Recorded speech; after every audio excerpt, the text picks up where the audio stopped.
நிகழ்ச்சியில் உங்களை சந்திப்பதில் மகிழ்ச்சி அடைகிறேன் ஃபாதர். ரோய், இந்த நிகழ்ச்சியிலே உங்களை சந்திப்பதில் நான் பெரும் மகிழ்ச்சி அடைகிறேன். இன்றைய நாளில் அடிமைத்தளத்தை பற்றி நாங்கள் பேச போகிறோம். அடிமைத்தளத்தை பற்றி உங்களுடைய கருத்து என்ன ஃபாதர்?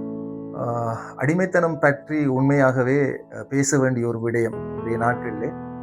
ஏனென்று சொன்னால், நிறைய எங்கேயோ ஒரு மூலையிலே பல மனிதர்கள் ஏதோ ஒரு விடயத்திலே அடிமைப்படுத்தப்பட்டிருக்கிறார்கள் என்பதுதான் உண்மை.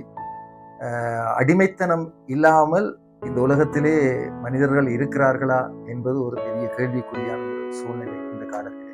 ஆரம்ப காலங்களிலே பார்த்தீங்கன்னு சொன்னா, கடவுள் மனிதர்களை படைத்த அந்த தருணத்திலேயே இந்த அடிமைத்தனத்தினுடைய ஆதிக்கம் மேலோங்கி இருந்தது நிறைய இடங்கள்ல நாங்கள் பார்ப்போம். குறிப்பா பைபிள்லையும் அது சம்பந்தமான விடயங்கள் இருக்கிறது. நிறைய வேற வேறு ஆகமங்களில பார்க்கின்ற போது ஒரு தீன்மையான சக்தி நன்மையான சக்தியை அடிமைப்படுத்துவது, இப்படிப்பட்ட மக்களை தன்னுடைய போதைக்கோ அல்லது தன்னுடைய கலாச்சாரத்துக்கு அடிமைப்படுத்துகிற சூழ்நிலை நிறையவே இருந்திருக்கிறது. அந்த காலங்களிலே மக்கள் காடுகளிலே வாழுகின்ற போது ஒரு குழுவினர் இன்னொரு குழுவினரை அடிமைப்படுத்தினார்கள். சங்கிலிலே கட்டி இழுத்து கொண்டு போனார்கள். தங்களுடைய கலாச்சாரம் பெரியது, தங்களுடைய வழிபாட்டு முறை பெரியது, தாங்கள் தான் சிறந்தவர்கள், வெள்ளையர்கள் கருப்பர்கள் என்று சொல்லி, அபிவிருத்தி அடைந்தவர்கள் அபிவிருத்தி அடையாதவர்கள் என்று சொல்லி பல விதங்களிலே இந்த அடிமைத்தனம் ஊடுருவி இருக்கிறது. முதலாளி தொழிலாளி என்று சொல்லி அடிமைத்தனம் இருக்கிறது. அதுவே ஏழை பணக்காரர்கள் என்று சொல்லி அந்த சாதி அமைப்பு கூட இந்த அடிமைத்தனத்தினுடைய ஒரு முக்கியமான குறிக்கோளாகத்தான் நான் பார்க்கிறேன். இந்த விடயங்களை பார்க்கின்ற போது இந்த காலனித்துவம், இலங்கை நாடு கூட ஒரு சந்தர்ப்பங்களிலே ஒரு காலனித்துவ ஆட்சிக்கு கீழே இருந்தது, ஆங்கிலேயருடைய ஆட்சிக்கு கீழே இருந்தது. அப்ப நாங்க சொல்லுவோம், எங்களுக்கு சுதந்திரம் இல்லை, நாங்கள் அடிமைகளாக இருக்கோம், எங்களுக்கு விடுதலை வேணும் என்று போராட்டங்கள் பல இடங்களிலே வெடித்தது. அப்ப பல மேற்கத்திய நாடுகள் தங்களுடைய பலத்தை பிரயோகித்தது. அதாவது பலமான ஒன்று பலத்தை, தன்னுடைய பலத்தை பலவீனமான ஒன்றோடு அதிலே ஆதிக்கத்தை செலுத்துகின்ற போது அது ஒரு அடக்குமுறை, அது ஒரு அடிமைத்தனமாக இருந்தது.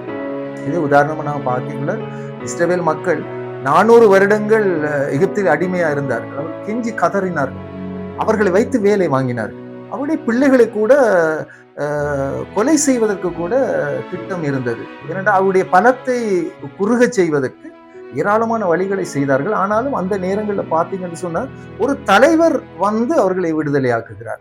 பல இடங்களிலே ஒரு குழுக்கள் அல்லது ஒரு 2-3 பேர் அல்லது ஒரு நபர் இந்த விடுதலையாளர்களாக இந்த அடிமைத்தனத்தில் இருந்த மக்களை பல இடங்களிலே விடுதலை ஆக்கி இருக்கிறார். ஆனால் இந்த அடிமைத்தனம் என்றது இன்றைக்கும் மாறாமல் இன்னைக்கும் அது பல இடங்கள்ல வேரூன்றி இருக்கிறது.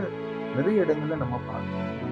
ஃபாதர், இந்த அடிமைத்தனத்தை பத்தி நீங்க மக்களுக்கு இலகுவாக புரிந்து கொள்ள வகையில் நீங்க சொல்றதா எப்படி சொல்லுங்க? இலகுவாக மக்கள் புரிந்து கொள்ள வேண்டும் என்று சொன்னால் ஒரு சிறிய கதையை நான் சொல்ல முடியும். ஒரு பெரிய திறந்த வெளியில் இருக்கக்கூடிய ஒரு கடலில் இருக்கக்கூடிய சில மீன்களை மனிதன் பிடிக்கிறான். பிடித்து அதே கடலிலே 4 பக்கமும் அவன் வலைகளை போட்டு அல்லது தடுப்பு சுவர்களை அமைத்து அந்த மீன்களை கொண்டு வந்து அதற்குள்ளே போட்டு அவன் அதுக்கு உணவு அளிக்கிறான். மீனுக்கு ஒரு தேவை இருக்கிறது, உணவை பெற்றுக்கொள்ளவன். இவனுக்கு ஒரு தேவை இருக்கிறது, இந்த மீனை தான் உணவாக பெற வேண்டும் அல்லது இந்த மீனை கொண்டு தான் அதிக லாபத்தை ஈட்ட வேண்டும் என்பதற்காக அவன் மீனை வளர்க்கிறான். மீனுடைய தேவை இவன் எனக்கு உணவை கொடுக்கிறான் என்ற அந்த இதிலே அது இருக்கிறது. இவன் இது வளர்ந்த பிறகு நான் இதை நல்ல விலைக்கு விற்பேன் என்று சொல்லி தீர்மானிக்கிறான். அதுக்கு பிற்பாடு இவன் என்ன செய்யறான், அந்த 4 சுவர்களையும் அந்த வலைகளை விட்டு அந்த மீனை சுதந்திரமாக கடல்ல விடுகிறான். கடல்ல விடும்போது அந்த மீன் அந்த இடத்தை விட்டு போகல, அந்த இடத்திலேயே அது நிற்கும்.